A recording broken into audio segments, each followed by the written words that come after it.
इसके लिए आपका आभार प्रकट करता हूँ। बैठिए बैठिए। अरे भाई बैठिए। अरे आप बैठ जाइए सर। माने सदस्य बुराइयो आप भी बैठो। बैठिए बैठिए। बुराइयो भारत रत्न बाबा साहब डॉक्टर भीमराव बुराइयो के कथन अनुसार कार्य करने की वास्तविक स्वतंत्रता केवल वहीं पर होती है जहां शोषण का समूल नाश कर दिया जाता है, जहां एक वर्ग द्वारा दूसरे वर्ग पर अत्याचार नहीं किया जाता है, जहां बेरोजगारी नहीं है, जहां गरीबी नहीं है, जहां किसी व्यक्ति को अपने धंधे के हाथ से निकल जाने का भय नहीं है, अपने कार्यों के परिणाम स्वरूप जहां व्यक्ति अपने धंधे की हानि, घर की हानि तथा रोजी रोटी की हानि के भय से मुक्त है। ये डॉक्टर भीमराव अंबेडकर साहब ने कहा। माननीय सभापति महोदय, आप बैठे बैठे बात नहीं करें। माननीय सदस्य, इस मौके पर देश के यशस्वी प्रधानमंत्री श्री नरेंद्र भाई मोदी जी को मैं धन्यवाद देना चाहूँगा कि आज जब से हिंदुस्तान में भारतीय जनता पार्टी की सरकार बनती है तब से लेकर अब तक कभी अनुसूचित जाति कभी जनजाति वर्ग से राष्ट्रपति के एक बहुत बड़े पद पे बैठाने का काम किया जाता है भारतीय जनता पार्टी के तरफ से। हमारे बीकानेर से आने वाले सांसद श्रीमान अर्जुन राम जी मेघवाल को बाबा साहब भीमराव अंबेडकर के बाद में अगर कोई पहला कानून और न्याय मंत्री बना है तो वो हमारे देश के यशस्वी प्रधानमंत्री नरेंद्र भाई मोदी जी ने बनाया है। भारतीय जनता पार्टी की कथनी करने में कोई अंतर नहीं है। अनुसूचित जाति जनजाति का जिस तरीके से विकास पर ध्यान देती है, मैं समझता हूँ ऐसा कांग्रेस कभी नहीं करती, सिर्फ संविधान की बात करती हैं। और बाबा साहब को संविधान से बाबा साहब ने लिखा और उनको जिस तरीके से पार्लियामेंट में जाने से रोका, ये भी काम कांग्रेस ने किया था। माननीय सभापति महोदय, राजस्थान सरकार भारत के संविधान के भाग 4 राज्य के नीति निर्देशक तत्व से संबंधित अनुच्छेद 46 अनुसूचित जातियाँ, अनुसूचित जनजातियाँ एवं दुर्लभ वर्गों की शिक्षा और अर्थ संबंधी हितों की अभिव्यक्ति करेगा और सामाजिक न्याय और सभी प्रकार के शोषण से उनकी सुरक्षा करेगा। अंतर्निहित लक्ष्यों की प्राप्ति के लिए पिछड़ी जाति कल्याण विभाग की स्थापना प्रथम पंचवर्षीय योजना के प्रारंभ 1951-52 में की गई। वर्ष 1955-56 में इस विभाग का नाम समाज कल्याण विभाग किया गया तथा राज्य सरकार ने दिनांक 21/2/2007 को एक अधिसूचना जारी कर इस विभाग का नाम सामाजिक न्याय एवं अधिकारिता विभाग कर दिया गया।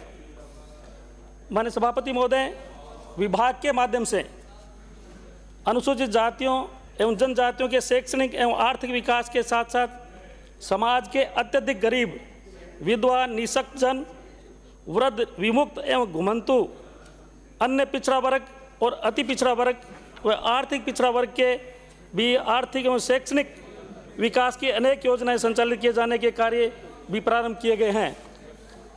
सभापति महोदय, इसके आधार पर सामाजिक उत्थान के अंतर्गत विभाग द्वारा अनुसूचित जाति, जनजाति, अन्य पिछड़ा वर्ग, अति पिछड़ा वर्ग, आर्थिक पिछड़ा वर्ग, डॉक्टर अंबेडकर आर्थिक पिछड़ा वर्ग, डॉक्टर अंबेडकर DTNT, मुख्यमंत्री सर्वजन उच्च शिक्षा के लिए छात्रवृत्ति योजना, छात्रावास सुविधा, आवासीय विद्यालय, अनुप्रति योजना आदि का संचालन एवं अनुसूचित जाति जनजाति अत्याचार निवारण अधिनियम 1989 का क्रियान्वयन किया जाता है। आर्थिक विकास के तहत वंचित एवं पिछड़े वर्गों के आर्थिक विकास हेतु विभाग द्वारा संबल ग्राम योजना, प्रधानमंत्री आदर्श ग्राम योजना, अनुसूचित जाति उप योजना, देवनारायण योजना, अनुसूचित जाति जनजाति अन्य पिछड़ा वर्ग वित्त एवं विकास निगम के माध्यम से ऋण एवं अनुदान योजनाओं का संचालन भी किया जाता है। महिला एवं बाल कल्याण के अंतर्गत महिलाओं हेतु विधवा पेंशन योजना, मुख्यमंत्री कन्यादान योजना, विधवा पुनर्विवाह उपहार योजना, विधवा की पुत्री के विवाह पर अनुदान योजना, महिला सदन नारी निकेतन, महिला स्वयं सिद्धा योजना, पालनहार योजना आदि का संचालन विभाग द्वारा किया जाता है। माननीय सभापति महोदय, वृद्ध कल्याण के लिए वृद्धजन हेतु वृद्धावस्था पेंशन, चिरायु योजना एवं वृद्ध अशक्त गृहों का संचालन एवं वरिष्ठ नागरिक भरण पोषण अधिनियम का क्रियान्वयन विभाग द्वारा किया जाता है। माननीय प्रधानमंत्री श्री नरेंद्र भाई मोदी जी ने कहा है, reducing disparity is India's priority, serving the unserved and underserved is an article of faith for us. अर्थात असमानता को कम करना आज भारत की प्राथमिकता है। जरूरतमंदों एवं वंचित वर्गों की सेवा करना हमारी आस्था है।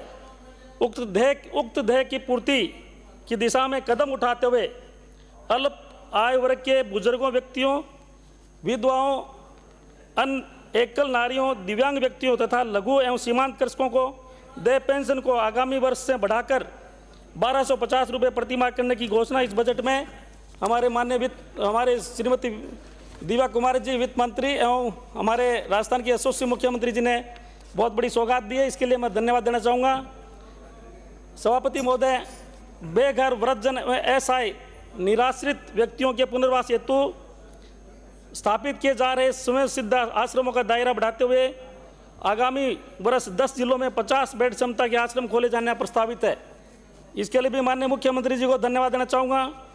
1 लाख दिव्यांगजनों को 20,000 रुपये तक आर्टिफिशियल लिम्स इक्विपमेंट उपलब्ध कराए जाने की घोषणा बजट में की गई है। बहुत ही अच्छी बात है। विमुक्त, घुमंतु और अर्धघुमंतु समुदाय के सशक्तिकरण एवं उत्थान की दृष्टि से दादू दयाल घुमंतु सशक्तिकरण योजना प्रारंभ करने की घोषणा बजट में की गई है। ऐसे परिवारों को आश्रम उपलब्ध कराने हेतु आगामी वर्ष में 25,000 पट्टे वितरित किए जाना प्रस्तावित है। इसके लिए भी माननीय मुख्यमंत्री जी को मैं धन्यवाद देना चाहूँगा।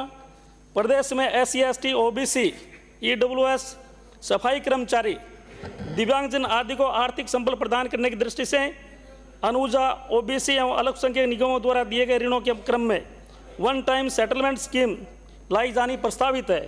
प्रदेश के समस्त राजकीय अनुदानित निजी जन सहभागिता योजना अंतर्गत वंचित वर्गों, महिलाओं, बुजुर्गों एवं दिव्यांगों के लिए संचालित आवासीय संस्थानों का मेस भत्ता बढ़ाकर 3250 रुपये प्रति आवासीय प्रतिमाह करने की घोषणा एक सराहनीय घोषणा माननीय मुख्यमंत्री जी द्वारा की गई है। मैं धन्यवाद देना चाहूँगा।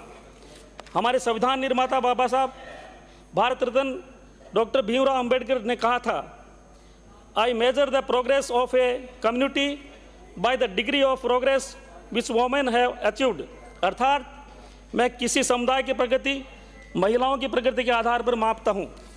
माननीय सभापति महोदय, हमारे माननीय मुख्यमंत्री जी ने बालिकाओं गृहों में निवासरत बालिकाओं के 18 वर्ष पूर्ण करने के बाद भी उन्हें हैंड होल्डिंग की आवश्यकता होने पर सुविधा प्रदान करने की दृष्टि से सभी संभागीय मुख्यालयों पर 50 बेड के सरस्वती हाफवे होम्स की स्थापित किया जाना प्रस्तावित है। छात्राओं में आत्मरक्षा एवं स्वाभिमान की भावना जागृत करने के लिए 34 महाविद्यालयों में स्थापित रानी लक्ष्मीबाई केंद्रों की सफलता एवं छात्राओं की रुचि को देखते हुए प्रत्येक ब्लॉक पर एक उच्च माध्यमिक विद्यालय अथवा महाविद्यालय में रानी लक्ष्मीबाई केंद्र स्थापित किए जाने की घोषणा भी की गई है। माननीय सभापति महोदय, बालिकाओं को शिक्षा के क्षेत्र में प्रोत्साहित दिए जाने के हेतु उच्च शिक्षा, तकनीकी शिक्षा तथा कालीबाई योजना के अंतर्गत 35,000 स्कूटी वितरित किए जाने की घोषणा की गई है, जो एक ऐतिहासिक काम होगा। प्रदेश की महिलाओं के आर्थिक सशक्तिकरण, आजीविका संवर्धन हेतु राजीविका मिशन के अंतर्गत महिलाओं को लखपति दीदी की श्रेणी में लाए जाने का लक्ष्य बढ़ाकर 20 लाख किए जाने की घोषणा भी की गई है। राजस्थान महिला निधि क्रेडिट कोऑपरेटिव सोसाइटी लिमिटेड का non banking financial company corporation के रूप में उन्नयन किया जाना प्रस्तावित है। इसके माध्यम से लखपति दीदी की श्रेणी में आने वाले स्वयं सहायता समूह के सदस्यों को 2.5% से घटाकर 1.5% ब्याज दर पर 1 लाख रुपए तक के ऋण उपलब्ध कराए जाने की घोषणा की गई है। आगामी वर्ष 3 लाख लखपति दीदियों को इस योजना में लाभान्वित किया जाएगा, जो कि हमारे प्रधानमंत्री जी का एक सपना है कि हमारी महिलाओं को कैसे सशक्त किया जाए। इसके तहत हमारे राजस्थान के मुख्यमंत्री यशस्वी भजनलाल जी शर्मा साहब भी काम कर रहे हैं। माननीय सभापति महोदय, स्वस्थ शिशु के जन्म हेतु राज्य के आंगनबाड़ी केंद्रों पर गर्भवती महिलाओं को अंतिम 5 महीनों के लिए अतिरिक्त पोषण हेतु मुख्यमंत्री सुपोषण न्यूट्री किट योजना लागू किए जाने की घोषणा की गई है, जिसमें 2,35,000 महिलाएं लाभान्वित होगी। इस पर लगभग 35 करोड़ का व्यय प्रस्तावित है। इस वर्ष मुख्यमंत्री अमृत आहार योजना के माध्यम से आंगनबाड़ी पर आने वाले 3 से 6 वर्ष के बच्चों को अतिरिक्त पोषण हेतु सप्ताह में 3 दिवस दूध उपलब्ध कराने की व्यवस्था की गई है। आगामी वर्ष इस योजना के अंतर्गत माननीय सभापति महोदय, आंगनबाड़ी पर सप्ताह में 5 दिवस दूध उपलब्ध कराए जाने की घोषणा बहुत ही एक अच्छी घोषणा है। मैं इसके लिए माननीय मुख्यमंत्री जी को धन्यवाद देना चाहूँगा। माननीय सभापति महोदय, प्रदेश में खाद्य सुरक्षा का लाभ वास्तविक जरूरतमंद परिवारों को प्राप्त हो सके, इस दृष्टि से 10 लाख नवीन यूनिट NFSA लाभान्वित के रूप में जोड़ा जाना प्रस्तावित है। अल्प आय वर्ग के परिवारों को भी रोजमर्रा की आवश्यकता का सामान उचित मूल्य पर मिल सके, इस हेतु 5,000 उचित मूल्य की दुकानों पर अन्नपूर्णा भंडार खोले जाने भी प्रस्तावित है इस बजट में। इसके लिए भी माननीय मुख्यमंत्री जी को मैं धन्यवाद देना चाहूँगा। माननीय सभापति महोदय, उत्तर मैट्रिक छात्रवृत्ति की बात करें हम, योजना की पात्रता छात्र छात्राओं के माता पिता संरक्षक की वार्षिक आयु वर्तमान में 2.5 लाख रुपए है। मैं सरकार से मांग करता हूं कि इस आय को जैसे कि दूसरे कैडर हैं उसके अनुसार 8 लाख रुपए इसकी सीमा बढ़ाई जाए। और छात्रवृत्ति की अभी बात आई तो मैं माननीय मंत्री महोदय से और माननीय मुख्यमंत्री से निवेदन करूंगा कि इस छात्रवृत्ति को भी बढ़ाया जाए। ये के अंदर प्रवर्तित योजना है अनुसूचित जाति उत्तर मैट्रिक छात्रवृत्ति योजना में भारत सरकार द्वारा 60% एवं राज्य सरकार द्वारा 40% व्यय वहन किया जाता है एवं अनुसूचित जनजाति उत्तर मैट्रिक छात्रवृत्ति योजना में भारत सरकार द्वारा 75%, राज्य सरकार द्वारा 25% राशि वहन किया जाता है। माननीय सभापति महोदय, उत्तर मैट्रिक छात्रवृत्ति अनुसूचित जाति के तहत वर्तमान सरकार सतत रूप से दे रही है। कई मान्य सदस्यों ने कहा कि छात्रवृत्ति नहीं दी जा रही है। मैं बता दूं आपको कि कांग्रेस सरकार में 2023-24 में जो इन्होंने व्यय किया 9,287.51 लाख रुपए, जबकि हमारे इस दिसंबर तक 2024-25 दिसंबर तक 10,495.43 लाख राशि व्यय की जा चुकी है, जो अनुसूचित जाति को उत्तर मैट्रिक छात्रवृत्ति दी जा रही है।